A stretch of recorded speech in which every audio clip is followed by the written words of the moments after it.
नमस्कार। ये वीडियो गंगा दशहरा के बारे में है। इस वीडियो में हम आपको गंगा माँ से जुड़ी हुई बहुत ही विशेष जानकारी देंगे। यदि आप अपने घर के अंदर गंगा जल रखते हैं तो उसको लेकर के क्या खास सावधानी आपको रखनी चाहिए, ये हम वीडियो के लास्ट में आपको बताएंगे। उससे पहले हम जानते हैं गंगा दशहरा के बारे में। गंगा दशहरा जो मनाया जाता है वो इसलिए मनाया जाता है क्योंकि गंगा दशहरा के दिन ही गंगा माँ इस धरती पर अवतरित हुई थीं। ब्रह्मा जी के कमंडल से निकलकर भगवान विष्णु के श्री चरणों से होती हुई गंगा माँ भगवान शिव की जटाओं में जाकर के इस पृथ्वी पर अवतरित हुई थीं। ऐसा आप सभी जानते ही हैं। तो इस दिन गंगा स्नान करने से जो पुण्य मिलता है वो और दिनों में गंगा स्नान करने से कई हजार गुना ज़्यादा मिलता है। और यदि किसी भी प्रकार का कोई पाप हमसे हो जाता है, जो कि जाने अनजाने में कोई पाप होता है, तो वह पाप गंगा स्नान से दूर हो जाता है। यहाँ बहुत सारी भ्रांतियाँ इस प्रकार की हैं कि गंगा स्नान करने से पाप दूर होते हैं। तो वो पाप कौन से हैं वो समझ लीजिए। जो पाप आपसे अनजाने में होते हैं या फिर जो पाप आपको पता ही नहीं होता है कि आप वो पाप कर रहे हैं, उन पापों को दूर करती हैं गंगा माँ। और जो पाप आप जानबूझ के करते हैं वो पाप दूर नहीं होते, वो हमारे प्रारब्ध में लिख जाते हैं और उसका कर्म भोग हमें आगे भोगना पड़ता है। जैसे कि आपने दिया जलाया और दिया जलाने पर पतंगे, मच्छर इत्यादि उस दिए की रोशनी में आकर जलकर मरे, वह पाप आपसे अनजाने में हो रहा है क्योंकि आपको दिया रोशनी के लिए जलाना ही पड़ेगा।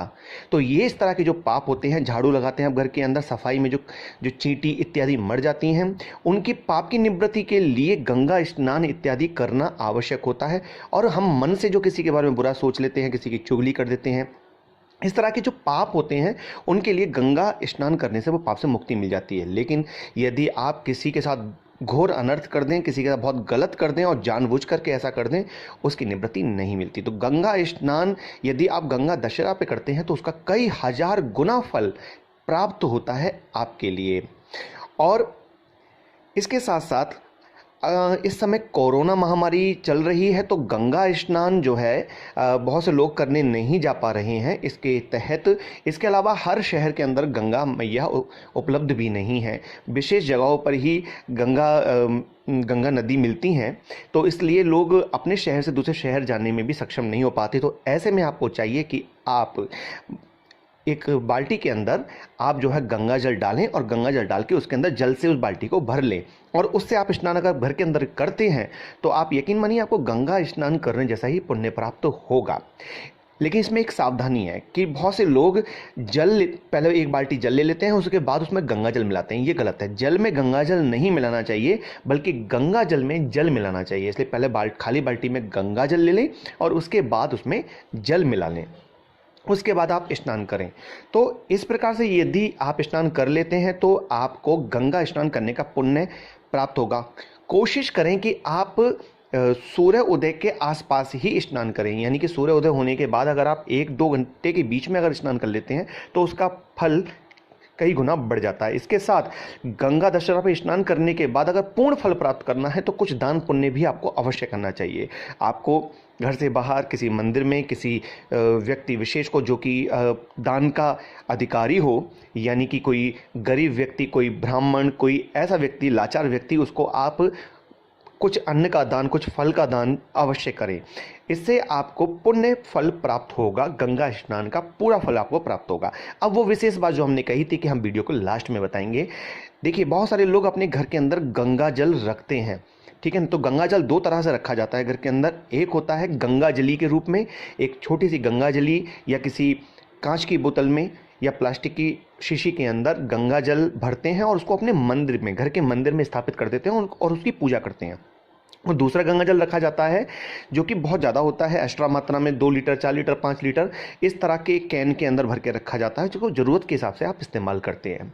तो यहाँ पर जो हम बता रहे हैं कि जो आप पूजा में रखते हैं, जो गंगा जली आप इस्तेमाल करते हैं, जो पूजा स्थान में रखते हैं, उस गंगा जल को आप अपने लिए इस्तेमाल ना करें। यानी कि आपको ज़रूरत पड़ रही है गंगा जल पीने की, किसी कारण से आचमन करने के लिए या पीने के लिए या अपने स्नान में डालने के लिए, तो आप उस गंगा जल को इस्तेमाल ना करें। वो पूजा का गंगा जल है। आप उस गंगा जल को इस्तेमाल करें जो आपने स्टोर करके एक्स्ट्रा रखा हुआ है अपने घर के अंदर, उसको इस्तेमाल करें। और जो पूजा में रखा हुआ है उसकी पूजा करते रहें, उसे आप अपने पर्सनल इस्तेमाल में ना लें, ठीक है ना। और जो गंगा जल स्टोर किया हुआ है उसको आप इस्तेमाल करें। तो ये विशेष बात है, इस बात को बहुत कम लोग जानते हैं कि जो पूजा में रखा जाता है गंगा जल, उसको लोग खिलाते रहते हैं, उसी में से ले लेते हैं, फिर उसमें और बढ़ा देते हैं। ऐसा नहीं करना चाहिए। और जो अगर आप चाहते हो कि साल 2 साल बाद आप गंगा जली में जो गंगा जल भर रखा है उसका क्या करें, तो भगवान शिव का अभिषेक कर दीजिए उस गंगा जल से। फिर गंगा दशहरा के दिन ही आप गंगा जली में दूसरा गंगा जल भर सकते हैं और वो भगवान शिव पर अभिषेक कर दीजिए उस गंगा जल का, ठीक है ना। तो वो पूजा का गंगा जल है, उसे आप इस तरह से इस्तेमाल करिए।